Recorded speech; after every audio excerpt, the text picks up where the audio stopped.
First things first, I'd like to thank you all. It's a huge crowd, and I'd like to thank you all for coming here today. To hear Dr. Hajo Meyer talk about the topic of his talk, which is Never Again. Now, I want to make a few introductory comments. The first thing I want to say, possibly the most important, is that Gaza is not Auschwitz. Auschwitz was something that happened once in history. There has never been anything like this since. A factory devoted to the murder of over 1 million people. We must not forget this. There's something kind of wrong also for the Palestinian people, as if to compare Gaza to Auschwitz, as if their suffering, their present-day suffering, only has meaning if we compare it to past Jewish suffering. As if what the Israeli state is doing to them is okay, so long as it doesn't kill 6 million Palestinians. There's something wrong about this, and we must not forget it.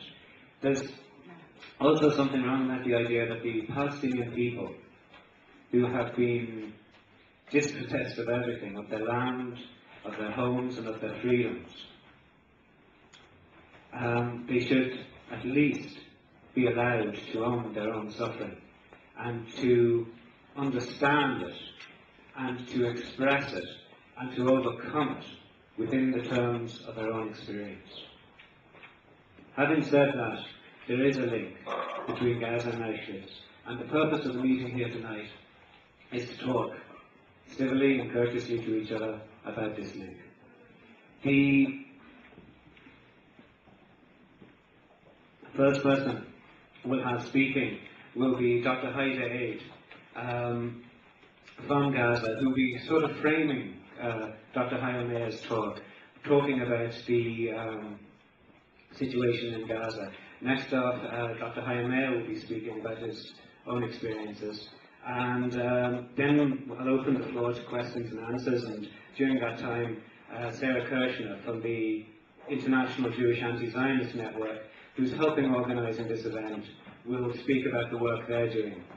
So, before introducing everybody more fully, I just want to have a few housekeeping remarks.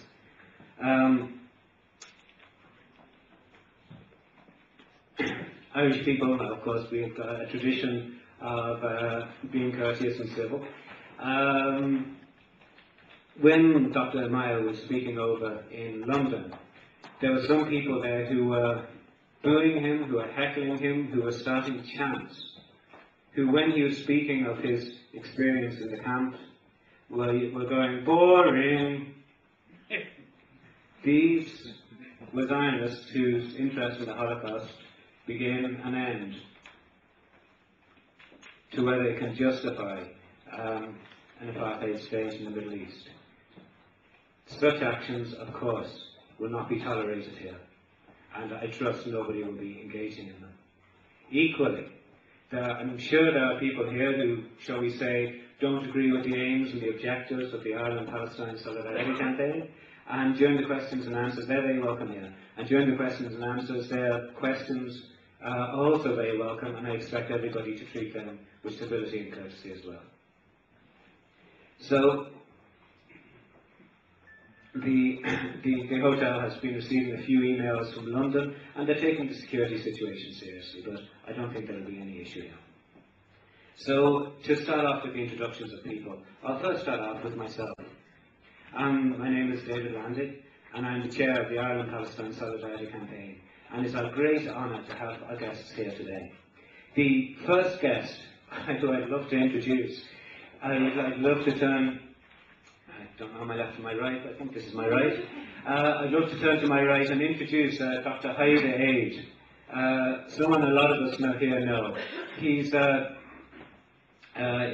the Islamic University. He was one of the organisers of the Free Gaza March earlier this year, and he'll be speaking about the situation in Gaza at the moment. As I say, I'd love to introduce him. Unfortunately, I can't, because the Israeli government, you know, who always cry that the boycott campaign is a campaign of censorship against an open and free society. We'll not let him out of Gaza. We'll not let another 1.5 million people out of Gaza.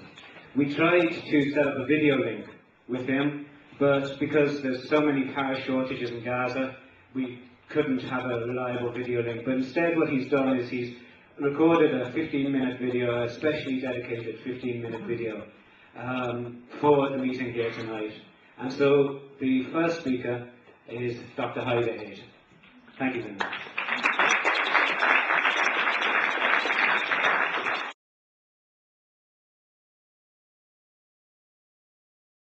And that video is actually going to be available from the IPSC website. I mean, it is a thing that we have to think about. How would we in this room feel like being called cockroaches, being called animals who we have to kill and kill and kill? That a quote, and this was an actual quote, a Holocaust being threatened against us. It's and also to have that feeling of isolation.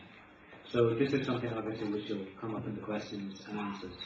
But the next speaker, I have the huge honour of introducing the main speaker, of course, of the evening, is Dr. Hajo Meyer, a Holocaust survivor of Auschwitz, and a author of many books, including this one, which is available on the store right there. So without further ado, I'd like to present Dr. Hajo Meyer.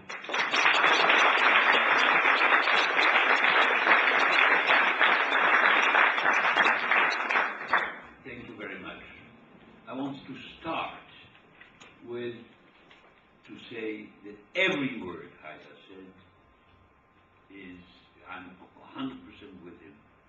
And the only thing he didn't say, which you will hear in my talk, which would have been relevant, is that this mass murder in Gaza was not by chance, but was long before premeditated and is expressed in the Dahir doctrine of the military of Israel, which I will come to during my talk.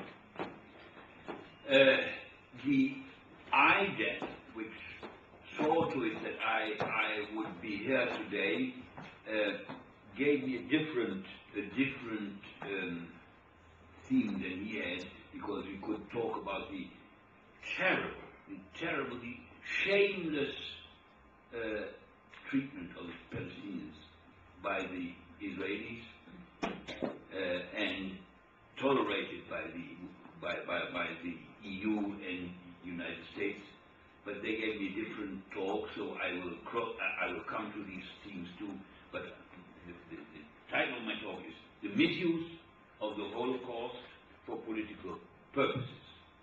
And I start out with the observation that as recently as September 2009, Netanyahu did not feel ashamed to mention the numbers on our arms while addressing the United Nations. He misused this attempt by the Nazis at our dehumanization in order to justify an attack on Iran. And the latest misuse was a few days ago, on the 27th of January, when the German Chancellor, Mrs.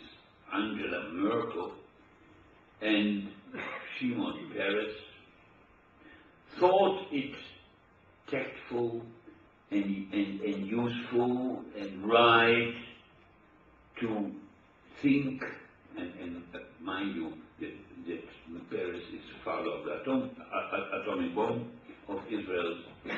They thought it useful and tactful and at the place to commemorate my liberation together.